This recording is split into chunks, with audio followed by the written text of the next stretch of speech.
నమస్తే, నేను Roja. Welcome to special debate. అమెరికాలో ఏ ఎన్ఆర్ఐలు కలిసినా ఒక్కటే మాట, ఒక్కటే అంశంపై చర్చ.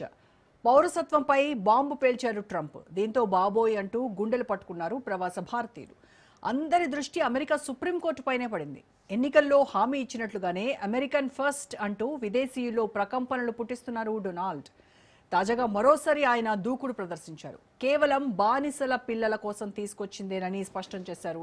కానీ ప్రపంచవ్యాప్తంగా కొందరు సంపన్నులు దుర్వినియోగం చేస్తున్నారని ట్రంప్ మండిపడ్డారు. బర్త్ రైట్ సిటిజన్షిప్ అంశంపై అమెరికా సుప్రీంకోర్టులో ఏప్రిల్ 1న విచారణ జరగనుంది.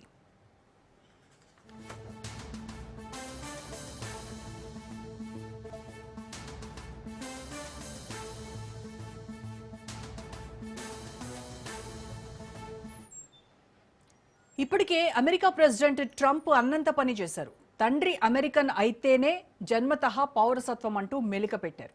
కార్యనిర్వాహక ఉత్తర్వుపై సంతకం కూడా చేశారు. దీంతో అగ్రరాజ్యంలో ప్రవాసుల గ్రీన్ కార్డ్ ఆశలు ఆవిరయ్యాయి. జన్మతః వచ్చే పౌరసత్వాన్ని రద్దు చేస్తూ రెండోసారి అధ్యక్షుడిగా బాధ్యతలు చేపట్టిన తొలి రోజే ట్రంప్ ఎగ్జిక్యూటివ్ ఆదేశాలు జారీ చేశారు. దీంతో అక్రమ వలసదారులతో పాటు విద్యార్థులు, ప్రొఫెషనల్స్ కు ఆటంకాలు ఎదురయ్యాయి.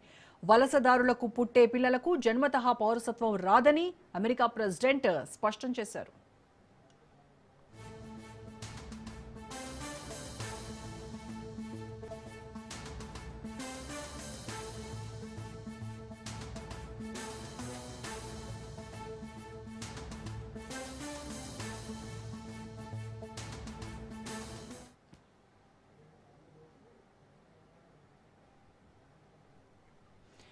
గన్ను కంటే పెన్నుకు పవర్ ఎక్కువ.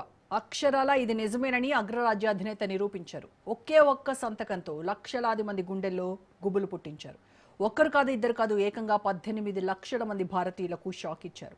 వలసదారులకు అమెరికా గడ్డపై పిల్లలు పుడితే ఆ చిన్నారులకు సహజంగా లభించే అమెరికా పౌరసత్వం అందించే చట్టాన్ని రద్దు చేశారు. 100 ఏళ్లుగా అమల్లో ఉన్న విధానానికి ఒక్క ఎగ్జిక్యూటివ్ ఆర్డర్తో ఫుల్ స్టాప్ పెట్టారు ట్రంప్.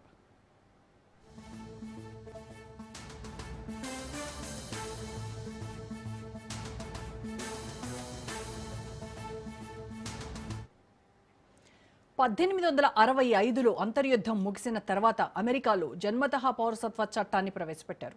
అమెరికా చట్టాల ప్రకారం ఆ దేశ పౌరులకు పుట్టిన వారికి మాత్రమే కాకుండా అక్కడ జన్మించిన ప్రతి ఒక్కరికి ఆ దేశ పౌరసత్వం లభిస్తుంది. 1868లో చేసిన 14వ రాజ్యాంగ సవరణ ప్రకారం అమెరికా గడ్డపై పుట్టిన వారంతా ఆ దేశ పౌరులే. శరణార్థుల పిల్లలకు అమెరికా జన్మతః పౌరసత్వాన్ని అందిస్తోంది. ఇప్పటి వరకు ఆ ప్రక్రియ నిరంతరాయంగా కొనసాగింది. తల్లిదండ్రుల వలన స్థితితో సంబంధం లేకుండా అమెరికాలో జన్మించిన పిల్లలకు అగ్రరాజ్య పౌరసత్వం లభించే విధానం అమల్లో ఉంది. అయితే ట్రంప్ అధ్యక్షుడిగా బాధ్యతలు చేపట్టిన తొలి రోజునే జన్మతః పౌరసత్వం లభించే హక్కును రద్దు చేసేలా కార్యనిర్వాహక ఆదేశాలు జారీ చేశారు.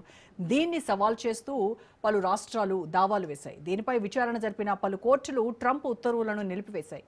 చివరకు వ్యవహారం సుప్రీంకోర్టును చేరింది.